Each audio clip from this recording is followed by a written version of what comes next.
Leo, who discovered Snow Valley. Leo is a curious-hearted cat with wide yellow and green eyes. He lived in a warm, cozy cottage with his best friend, a kind girl named Amina. Leo had explored every corner of their home, from the wobbly shelf in the kitchen to the squeaky floorboard near the fireplace. But there was one thing Leo had never seen in his whole life: snow. One crisp winter morning, Leo stretched his tiny paws and yawned. He padded over to the window, where sunlight poured through the glass. But today, the world outside looked different. The trees were dusted in white. The ground shimmered like it was sprinkled with sugar. Tiny white flakes danced in the air like falling stars. Leo's eyes grew wide. Amina. Amina, he meowed. Amina was still wrapped in her blanket, her nose peeking out.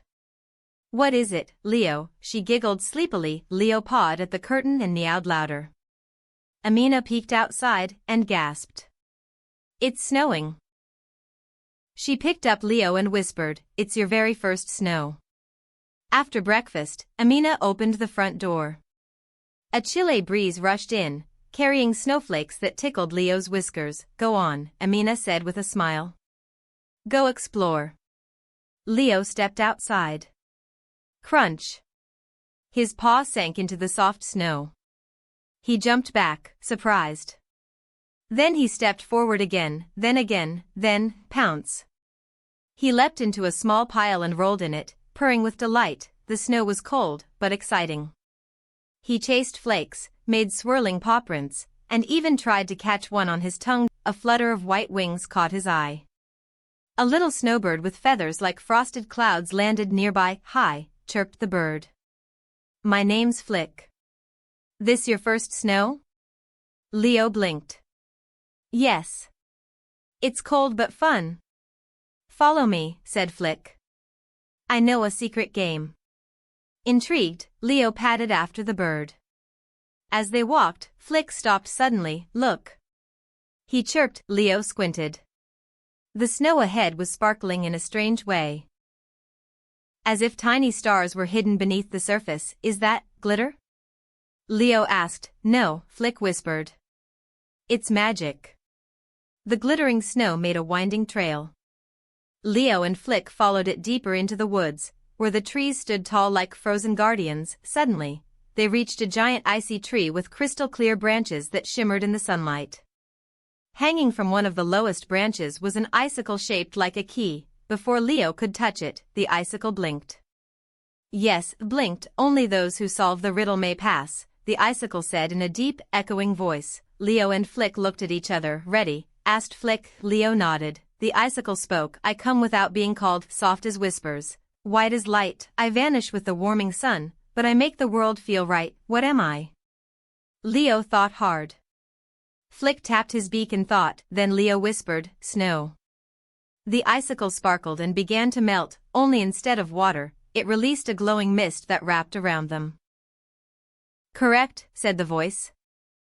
With a hum, the snowy ground in front of them split open, revealing a staircase made of glowing ice. Leo's heart raced. Should we go? Flick grinned. Definitely. The stairs led them down into a hidden valley made entirely of snow and light.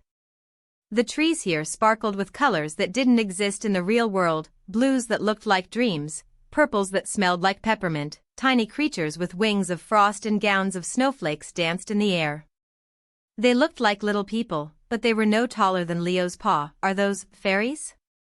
Leo asked. Snow fairies, Flick said, his voice full of wonder. I've only heard stories. The fairies welcomed them with soft laughter. One flew up and touched Leo's nose. We've been waiting for someone brave and kind. Me? Leo blinked. Yes, said a deep, rumbling voice. A snow giant, as tall as a tree and as gentle as a snowfall, stepped forward. The snow light is fading, the giant said. Without it, our world will melt and disappear. What's the snow light? Leo asked. It's a crystal hidden at the heart of this realm. Only those with warm hearts and curious paws can reach it.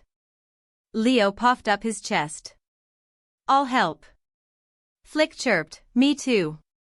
The snow giant knelt and opened a path through the icy forest.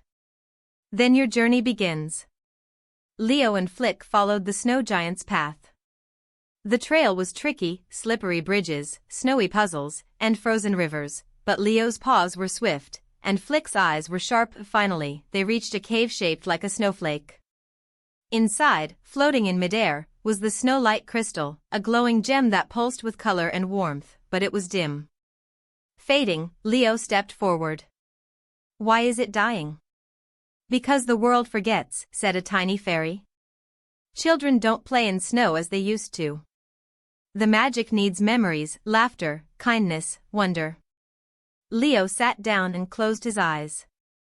He remembered chasing flakes, Amina's smile, the joy of his first paw step into the snow. The crystal shimmered brighter. Flick chirped happily. Keep going, Leo. Leo remembered the snowbird's welcome, the fairies' dance, the thrill of the icy trail, and the riddle at the tree. The crystal pulsed. Brighter. Stronger. Then Leo whispered, I believe in magic. The snow-light crystal burst with light, swirling, dancing, filling the cave with warmth. Snowflakes rained down in colors of pink, gold, and blue. The fairies cheered. The snow giant beamed. You've restored the snowlight, he said. You saved our realm. The fairies gave Leo a glowing snowflake as a gift. If you ever need us, they said, just hold it and remember. A swirl of wind carried Leo and Flick back to the surface. The door to the magical realm disappeared behind them like a dream. Amina was waiting, her arms open. Leo. There you are. She scooped him up. His fur was cool and sparkling, and his eyes shimmered with magic. That night, Leo sat by the window, watching the snow fall. He smiled. Somewhere, deep beneath the snowlight still shined, and Leo knew he would never see snow the same way again.